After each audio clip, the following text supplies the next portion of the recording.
governos que têm algo a mostrar. Então, por exemplo, imagina uma reeleição na Argentina. Aí é o contrário, por quê? Na Argentina, como é que o Alberto Fernandes vai tentar fazer uma campanha para reeleição? Ou ele sai e chama outro, tá certo? Mostrando alguma outra coisa, mas a lógica é sempre esse feel good. Vamos lá, pegando o que o Mário Sérgio fez menção, deputado Paulo Teixeira, eu volto ao senhor agora para ouvir sua opinião. Normalmente as pessoas associam o voto das pessoas à questão desses 40% que decidem a eleição, que elegeram Fernando Henrique 2 vezes, ou pelo menos a maior parte deles, que elegeram Lula 2 vezes, elegeram Dilma também, e depois apoiaram, inclusive, em boa parte, o governo de transição que foi de Michel Temer, que elegeram Bolsonaro na última eleição. As pessoas chamam isso de pragmático, eu prefiro chamar de eleitor mais diligente. E é um fato, porque as pessoas participam muito mais hoje da discussão política do que talvez o fizessem. Talvez as redes sociais nos deem essa impressão, mas a gente pode perceber claramente do que faziam, por exemplo, há 20 anos. E esse eleitor mais diligente, aí sim ele é muito pragmático, porque ele olha para situações. E eu estou falando desse eleitor que foge das duas bolhas, como o Mário Sérgio fez menção. Na sua opinião, a gente vai ter justamente esse voto diligente, ou seja, esse voto que vai julgar o futuro do país e vai fazer uma aposta no candidato que realmente é capaz de entregar isso nesse momento da história do Brasil? Piotr, o Mário Sérgio Lepre, ele falou no feel good, traduzindo é um sentimento de bem-estar. E não é o sentimento que os brasileiros têm com o seu presidente da República. O presidente da República disse que era uma gripezinha e morreram 687 mil pessoas. Ele fez todo um esforço, aliás, deu a conta para os governadores e prefeitos para baixar o combustível. Só essa semana a gasolina subiu de novo, o óleo diesel subiu de novo. O trabalhador vai no supermercado e há uma inflação de alimentos. Ele não consegue levar para casa mais comida. E também agora o Paulo Guedes já disse que vai desvincular o salário mínimo da inflação. Ora, ele está dizendo para o trabalhador que vai perder renda. E está dizendo para o aposentado que tem uma renda já baixa que ele vai perder renda. E agora, essa imagem de radicais.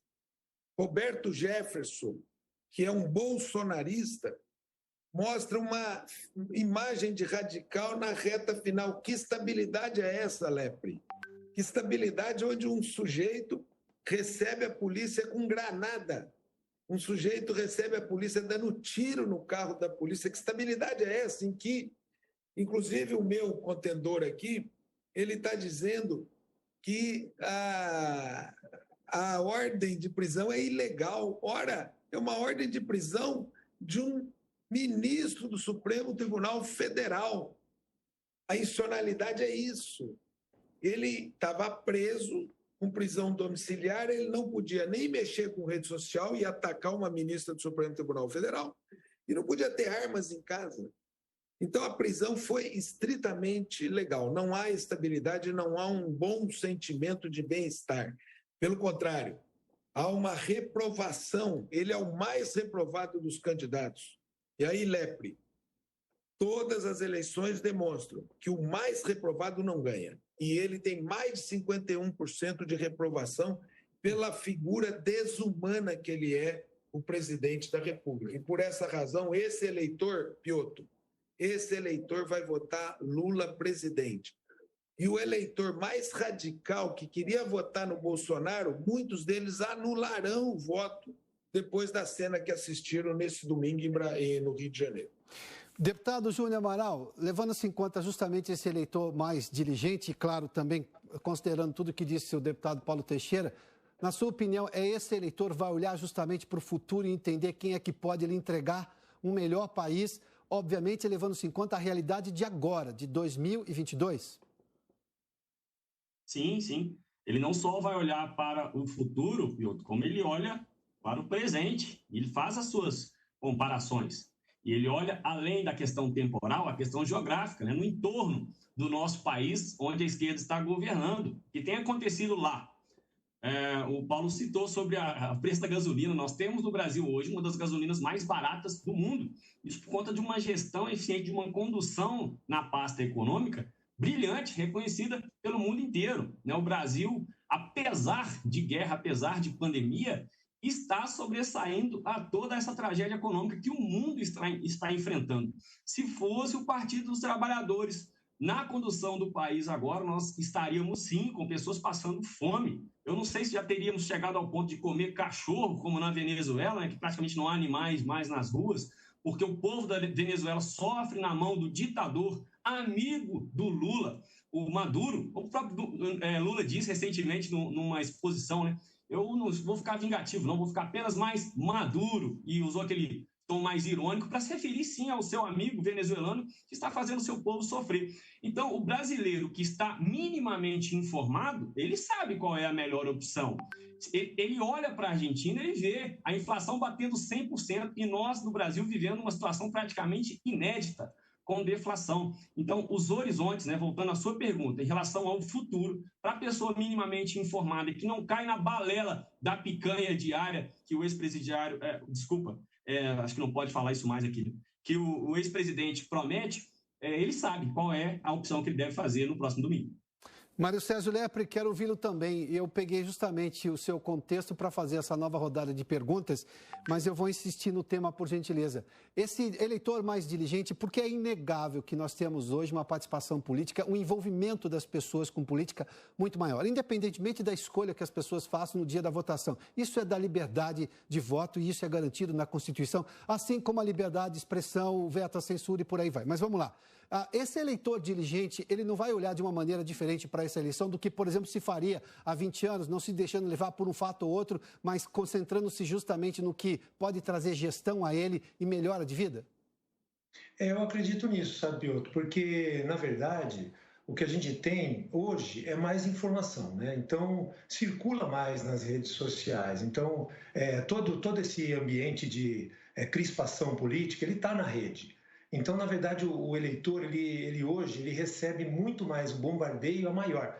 Mas não é um bombardeio que tem um lado só. Porque nas eleições antigas, nós tínhamos muitas vezes a produção de fake news, sempre houve isso, né?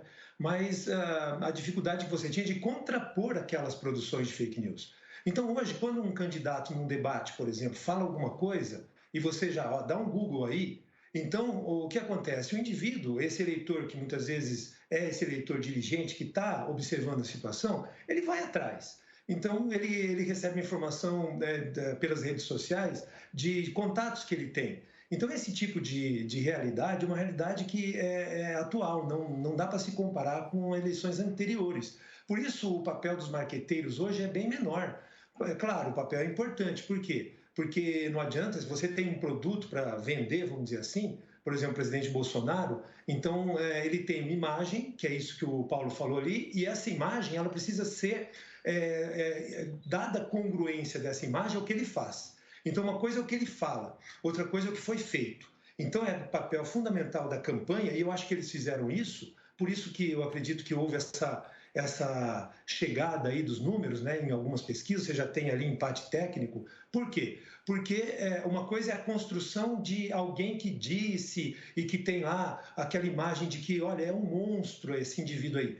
E outra coisa é você dizer, sim, disse algumas coisas, falou algumas coisas, mas o que ele fez? Então, aí você começa a mostrar exatamente o que foi feito dentro da pandemia, naquilo que nós tivemos, e a condução do Brasil num ambiente extremamente difícil, que foi esse ambiente que nós tivemos com pandemia, guerra, seca e etc., que é algo muito difícil. Por quê? Porque pensem nos governos pelo mundo. Então, por exemplo, quando você fala assim, que, olha, houve tantas mortes, mas no Brasil, você vai atribuir essas mortes ao Bolsonaro.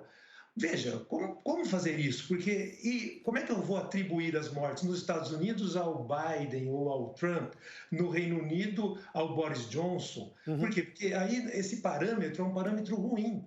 Então, na verdade, quando você traz a congruência daquilo que o cara fala e daquilo que ele faz, que eu acho que a campanha está conseguindo fazer isso, é aí que você mostra a congruência, e esse eleitor diligente, Piotr, que você está chamando a atenção, ele observa isso. Então, por isso, a lógica de você ter a diminuição da rejeição. Eu acho que vai por aí a diminuição da rejeição. Por isso que eu falei e afirmo que o Bolsonaro entra com vantagem nessa semana decisiva. Agora, as coisas estão aí e a eleição está bastante acirrada. Portanto, qualquer movimento é movimento para você Imagine, por exemplo, essa situação do Roberto Jefferson, se o presidente tivesse sido um pouquinho pusilânime e tivesse sido, vamos dizer assim, não tivesse feito aquilo que ele fez, de chegar e falar assim, é bandidagem aquele que atira na polícia. Então, hoje estaríamos discutindo coisas que poderiam sim acarretar em prejuízo para a campanha. Então, é uma situação de um feeling assim, bastante delicado, mas é a forma que eu entendo esse momento do Brasil. Mário Sérgio Lepre, cientista político, os deputados Paulo Teixeira e Júnior Amaral. Senhores, muitíssimo obrigado pela participação nesse debate aqui no Prós e Contras pela Jovem Pan News. Agora são 4